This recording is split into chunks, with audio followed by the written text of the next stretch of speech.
गोर लगै छी, अपने सबके मिथिला संस्कार पर स्वागत करै छी। जितिया के कथा दऽ रहल छी। जितवाहन के छथिन, की हुनकर नाम छनि, की हुनकर माय छनि, कोना जितवाहन भेलखिन, की केलखिन जितवाहन। जितवाहन के जन्मक कथा दै छी पहिल भाग के, से सुनू। एकटा देश में एकटा राजा रहथिन। ओ राजा बड़ धर्मात्मा रहथिन। ओहि देश में ओहि राजा के एकटा बेटी रहनि। ओहि बेटी के हुनका विवाहक दिन आबि गेलनि। विवाहक दिन आबि गेलनि। सूर्य भगवान एते वर्षा बरसबथिन, एतेक वर्षा बरसबथिन जे रौद नहीं उगै, नहीं हुनकर गहूँम नहीं चाउर किछु नहीं कुटाइन नहीं पिसाइन। जे आब कोना कऽ बराती के स्वागत हैत से हुनका एकदम मन में लागऽ लगलनि जे कोना बराती के स्वागत हैत, की करब तेकर कोनो ठिकाना नहीं। ओही राज्य में एकटा ब्राह्मण के बेटी सेहो रहथिन। ओ जे रहथिन से सती रहथिन। हुनका जे रहनि उम्र भऽ गेल रहनि विवाह के, लेकिन विवाह नहीं केने रहथिन, बहुत सती रहथिन। राजा वर्षा बरसै, राजा सब जनता के दऽ देलखिन कूटऽ पिसला। कहलखिन देखियौ से ई हमरा कूट पीस के अहाँ सब नहीं देब तऽ हम सबके खाल खींच कऽ भुस्सा भरि देब। जे हमरा बेटी के विवाह करऽ लाए हम बराती के कोना स्वागत करब। राजा ई नहीं बुझलखिन जे हमरा ला नहीं रौद उगैया तऽ किनको ला रौद नहीं उगतै। ताहि दिन के राजा सब केहन छलखिन हँ बताउ, जे हमरा हुनका ला रौद नहीं उगै छै तऽ केकरा जनता ला रौद उगतै, नहीं उगतै। आब तऽ सब जनता त्राहिमाम में रहथिन कि हम कोन उपाय करबै, कोना कऽ रौद उगतै जे हमसब सुखा पिसा कऽ कुटा कऽ हुनका देबनि। तऽ बड्ड समस्या छै। राजा के ई नहीं बुझलनि जनता के लेल जे जनता कहाँ से सुखा कऽ कुटा कऽ हमरा देथिन। कहुना कऽ अपन काज भऽ जाए, दोसर के हो या नहीं हो। इहे जमाना छै आइ काल्हि, इहे दुनिया छै आइ काल्हि। आब तऽ दऽ देलखिन सबके। उ जे सती जे रहथिन हुनको दऽ देलखिन। आब उ कहलखिन कोन उपाय करबै, रौद नहीं उगतै तऽ कतऽसँ हम धान सुखेबै, कतऽसँ गहूँम सुखेबै, कोना कऽ पिसेबै, केना कऽ कुटबै। ओ की केलखिन, सती रहथिन, हुनका केओ सपनो में नहीं किनको देखने रहथिन। जे कहै छै स्त्री एहन जे सपनों में आन पुरुष कभी देखे नहीं, तो कहियो सपनों में नहीं रहथिन देखने कोनो पुरुष के। उ आवाहन केलखिन सूर्य के, कहलखिन हे सूर्य भगवान, आइ जे अहाँ रौद उगा देबै, सब जनता सुखा कुटा लेतै, सब सूखि पड़ि जेतै, रौद आइ अहाँ उगा देबै तऽ अहाँ हमरा काल्हि हमरा लग में आयब, हम अहाँके बजबै छी। सती तऽ कहलखिन, सूर्य के आवाहन केलखिन, कहि देलखिन। सूर्य भगवान रौद उगा देलखिन। इंद्र के परास्त कऽ कऽ सूर्य रौद उगा देलखिन। सौंसे रौद उगि गेल, सब जनता खुश खुश भऽ गेल। सबटा सुखा लेलथि, कुटा लेलथि, पिसा लेलथि। सब राजा के घर अपन दऽ एलखिन, सतियो दऽ एलखिन। सूर्य के तऽ कहि देने रहथिन, हुनका सती के तऽ भऽ गेलनि जे सूर्य तऽ आइ जरूर एता राति में। की केलखिन, घर आँगन सबके नीक सँ नीप कऽ पोति कऽ सब में दीप बाती अगरबत्ती सब लेस कऽ राति जहन बितलनि तऽ हुनका भेलनि जे आइ तऽ सूर्य एबे करता। सूर्य डूबि जाइ छनि तऽ राति में तऽ एबे करता। चारों तरफ से सब घर में दीप तीप जरा देलखिन। अपने जाकऽ घुसुल्ला में नुका गेलखिन। सती रहथिन तऽ कहलखिन हम अपन सत्य नहीं भंगठेबै, लेकिन फेर झूठो केना हेतनि। सूर्य भगवान 12 जहन राति बजलनि एलखिन हुनका घर। एलखिन तऽ देखै छथिन सबटा घर में दीप जरि रहल अइ, अगरबत्ती जरि रहल अइ। एकदम मन मोहित भऽ गेलनि हुनका। आर तकै छथिन जे सती सती सती सती पुकारै छथिन, सती कतौ नहीं भेटै छथिन। सूर्य भगवान बड्ड तामस होइ छनि, हुनकर कामदेव एकदम जागृत भऽ गेल छनि। सती सती पुकारि रहल छथिन, सती कतौ नहीं भेटै छथिन। सबतरि जहन ताकि लेलखिन हँ, जहन 12-1 बजलैया 2 बजलैया तऽ हुनका कतौ नहीं भेटलनि। हुनकर मोन एकदम बेचैन छनि जे कखन सती भेटती, कखन सती भेटती, आ बेचैन छथिन। की केलखिन हँ, कामदेव जागृत भेल छनि हुनका, सती कतौ नहीं भेटलखिन हँ। की केलखिन हँ, जहन सूर्य भगवान जाए लगलखिन हँ, 4 भोर भेलनि हँ, जाए लगलखिन हँ तऽ हुनका दुआरि पर कामदेव जागृत रहनि। दुआरि पर हुनका पेशाब कऽ देलखिन। चलि गेलखिन हँ सूर्यदेव। चलि गेलखिन जखन सूर्यदेव, भोर भेलैया, सती एलखिन घुसुल्ला में से निकलि कऽ तऽ देखै छथिन गेनहारी के साग हुनका दुआरि पर एतेक जनमल छनि, नीक गेनहारी के साग से हुनका होइ छनि जे कखन हम ओकरा तोड़ि कऽ खा ली। हुनका एकदम मोन ललायत होबऽ लगलनि। कैला तऽ भगवान के कृपा रहनि सूर्य देवता के, हुनका कोनो ने कोनो अवगत से हुनका रहनि सत्य भंगठाबऽ के। की केलखिन हँ, सती गेनहारीके साग तोड़लखिन हँ, धोएबो नहि केलखिन, ओहिना रान्हि कऽ आ खा गेलखिन हँ। जहिना खेलखिन हँ हुनका पेटमे भऽ गेलनि गर्भ, केला तऽ ओ कामदेव हुनकर खसल रहनि ओहिठमन, हुनका पेटमे भऽ गेलनि गर्भ। हुनका गर्भ भऽ गेलनि तऽ आब 2 महीना 1 महीनाके रहनि तऽ छुपि गेलनि। जहन 3-4 महीनाके भेलनि तऽ हुनकर पेट बढ़ल जानि तऽ लोकसभ काना फुसकी करनि, देखियौ कहै छलखिन हँ सती अइ ककर जनमल छै कि जान गेलियै, के आयल छलैया। कहऽमे तऽ लोकके देरी नहि लगै छै, तुरत कहि दै छै, आगाँके मुँह छै लोक तुरत कहि दै छै के आयल छलै से देखी कि पेटमे बच्चा भऽ गेलै सब कहथिन। लेकिन सती बुझि गेलखिन जे ई तऽ सूर्यदेवके कहानी छथि, हुनके पुत्र छनि। की केलखिन, हुनका 9 महीनाके बाद पुत्र जन्म लेलखिन। पुत्र जन्म लेलखिन तऽ नाम नहि रहथिन धेने। 5 वर्षके जखन भेलखिन तऽ आब सती कहथिन कि एकरा नाम तऽ हम नहि धेलियै, नाम की कहि कऽ धरियै, तहिया बौआ बौआ कहथिन। तऽ सब लोग जाए टाल डंटा खेलऽ ला, बच्चा सब तऽ उहो जे जाथिन से टाल डंटा खेलऽ ला, ओ बालक टाल डंटा खेलऽ जाथिन तऽ लड़का सब पढ़ै कि 1 डंटा मारै छी तऽ बाबाके दुआरि, तऽ इहो अपन कहथिन 1 डंटा मारै छी तऽ बाबाके दुआरि। तऽ हिनका सब कहनि भाग तोरा बाबा तऽ छौहे नहि, केकर जन्मल छै केकर जन्मल नहि, आ बाबाके दुआरि कर छै, कतऽसँ तोरा बाबा एतौ, कतऽसँ तोरा बाप एतौ, बाप रहितौ तऽ घरमे नहि रहितौ, तोके कहऽमे की लगै छै, घरमे नहि रहितौ। कहलखिन कि अच्छा ठीक छै। गेलथि घर, माय कहलखिन बौआ दूध पीबू, कहलखिन हम दूध नहि पीब, हमर बताउ जे हमर बाबा के छथि, हमर बाप के छथि। कहलखिन अहाँके बाप अहाँके बाबा तऽ बहुत बड़का लोक छथि, तऽ के छथि हमर बाप हमर बाबा, हमरा बताउ। लोक उल्हन दै छथि। जितवाहन 5 वर्षके रहथिन। कहलखिन ठीक छै, अहाँके अपना बापके नाम जानऽके तऽ हम अहाँके बतबै छी।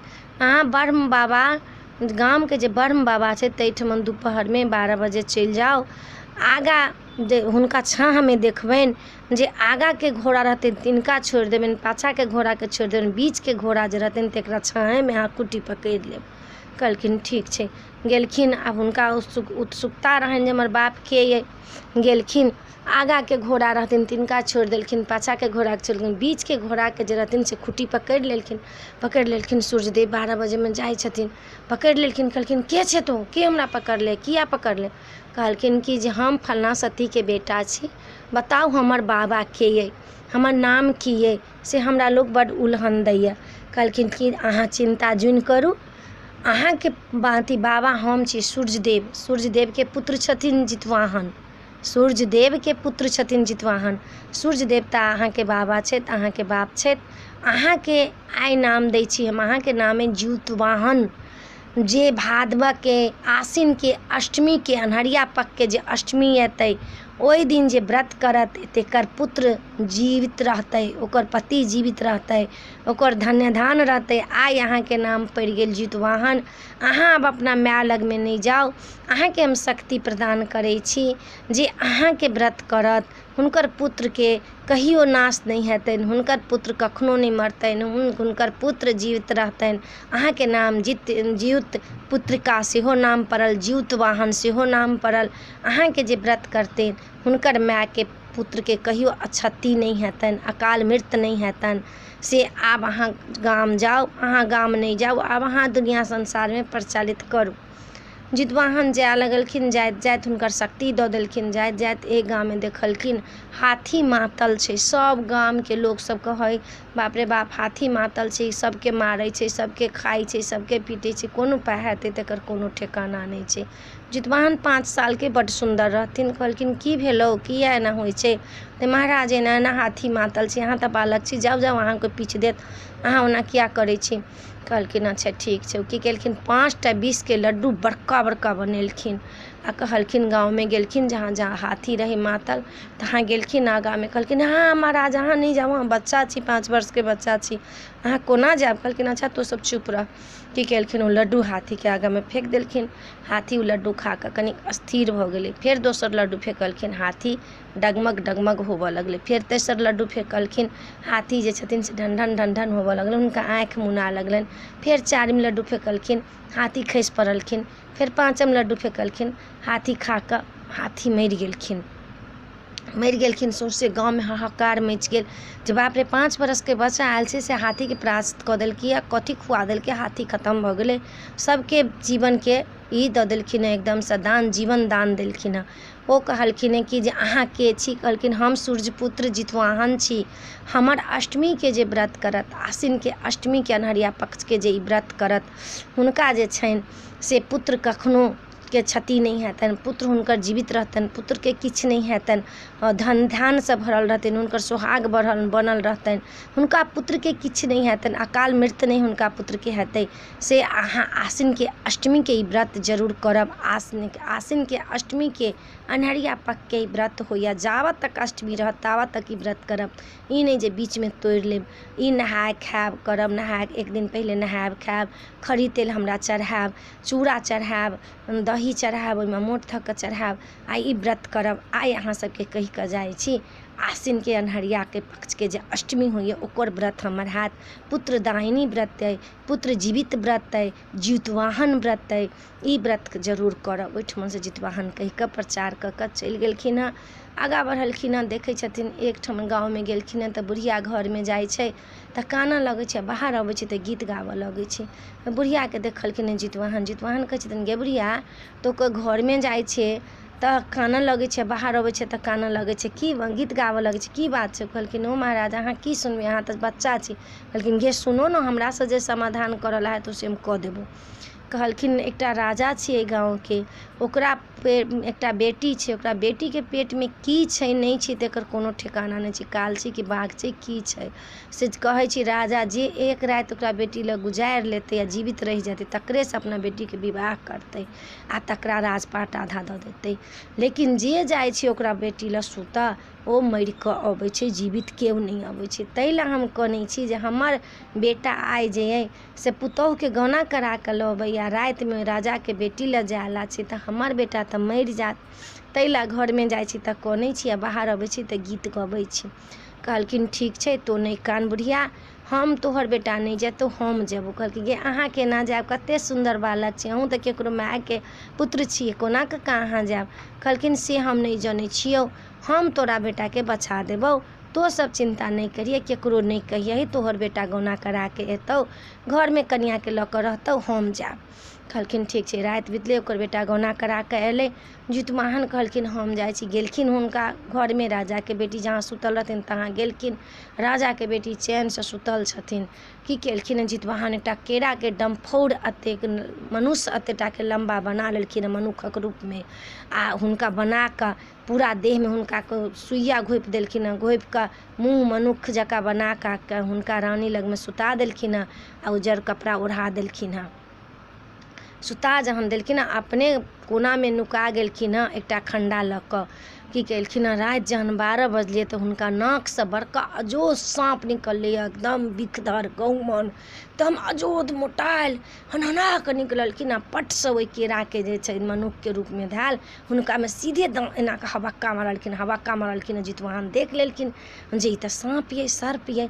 की केलखिन हँ, पटसँ खंडासँ हुनका काटि कऽ हुनका पलङ्ग तरमे झाँपि कऽ कठौतसँ झाँपि देलखिन हँ आ ओहिठमनसँ ओ केराके डम्फोरके हटा कऽ फेंक देलखिन हँ आ गेलखिन हँ कहऽ ओकरा बुढ़ियाके गे बुढ़िया जे ओहि काल जे छलियै रानीके नाकमे से निकलै छलियै गहुमन तकरा हम मारि देलियै, आब तो अपना बेटाके पठो आ ओहिठमन सुता ले आ तखन की कहै छै कहतौ जे कथी छलैया तऽ देखा दियही, ओहि कठौत तरमे झाँपि देने छी पलङ्ग तरमे।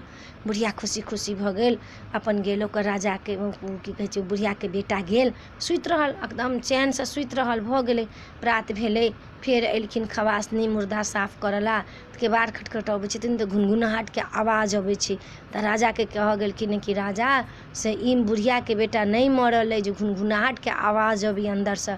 राजा गेट खोलबेलखिन हँ, कहलखिन रे तो नहीं मरले, तो जीविते छै।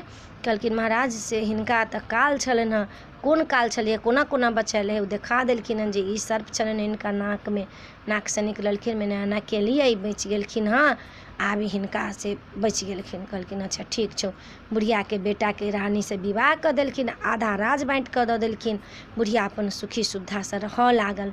जितवाहन ओहिठमन कहलखिन जे गे बुढ़िया हम तोरा एतबे बात कहै छियौ भात के आसिन के अष्टमी के अन्हरिया पख के जे अष्टमी अबै छौ ओकर तो हमर व्रत करिहे। जीवितवाहिनी व्रत छै, जीवित पुत्रिका व्रत छै, पुत्र के जीवित करऽ वाला ई व्रत छै। तोहर पुत्र के किछु नहीं है, तो जेना तोरा पुत्र के हम बचा देलिए बा तहिना तोरा पुत्र के हम बचा देबो। ई व्रत तो सब करिहे, गाँव में प्रचार कऽ दिहे। ई कहैत जितवाहन ओहिठमन से चलि गेलखिन हँ। चलि जहन गेलखिन हँ तऽ देखै छथिन गरुड़ जी की करै छथिन। सब दिन का गरुड़ राजा छथिन तऽ गरुड़ की करै छथिन से सबके पुत्र के जतेक साँप छै देश के तकरा सब साँप के एक दिन का बजबै छथिन आ गरुड़ सब साँप के खा लै छथिन।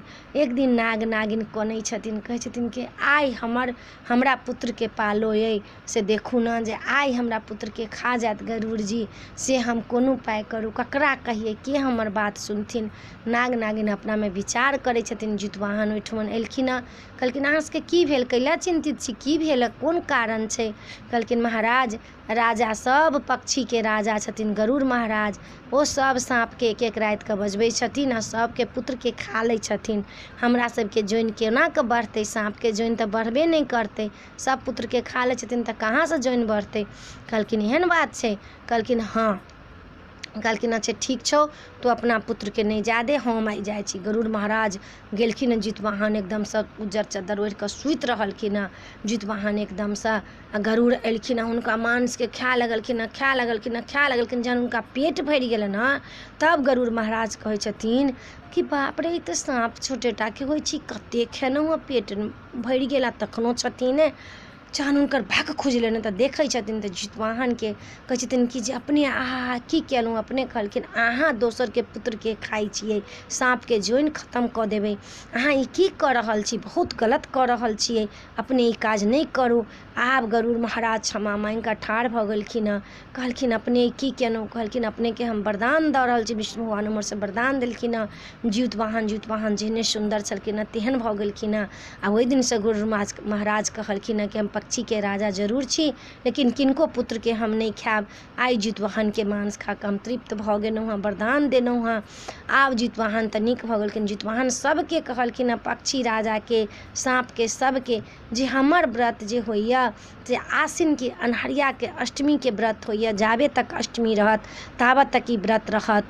हमरा नहाय खाय के दिन खरी तेल चढ़ायब, चूड़ा चढ़ायब, अहाँ सब औंठन करब, अपना पुत्र के लेल डाली भरब आ ई व्रत करब, ई व्रत नहीं छोड़ब। ई बहुत बड़का व्रत छै। पुत्र के हम जीवित रखब, अपने पुत्र के अकाल मृत्यु नहीं होबऽ देब, अपने पुत्र के सब तरह से हम रक्षा करब। अहाँ सबके डरऽ के कोनो काज नहीं अइ, ई व्रत अहाँ सब जरूर करब। ई व्रत कहैत जितवाहन ओहिठमन से चलि गेला स्वर्ग। आ ओहिठमन से सौंसे नगर दुनिया संसार सब में से तहिया से ई प्रचलित भऽ गेल जितवाहन के व्रत। आ जितवाहन के छला, की केलखिन, सब अपने सबके ई व्रत कथा में सुनेलहुँ हँ। अपने सबके ई कथा नीक लागत तऽ चैनल के सब्सक्राइब करो नहीं बिसरबै, जरूर सब्सक्राइब करबै, लाइक करबै आ कहबै जरूर, बिसरबै नहीं जे केहन लागल मैसेज द्वारा हमरा जरूर कहबै। आ जितिया जे अइ अपने सबके मैसेज करै छै जे रवि के जितिया अइ, नहीं शनि के जितिया अइ, जकरे उदय तकरे अस्त छै। शनि के जितिया अहाँ के 5 बजे भोर से पड़ैया आ रवि के 3 बजे 2:45 तक ला अष्टमी अइ। आ शनि के जितिया अइ, शुक्र के नहाय खाय अइ। अपने सबके वीडियो में एतबे छला। जय मिथिला, जय माता जी।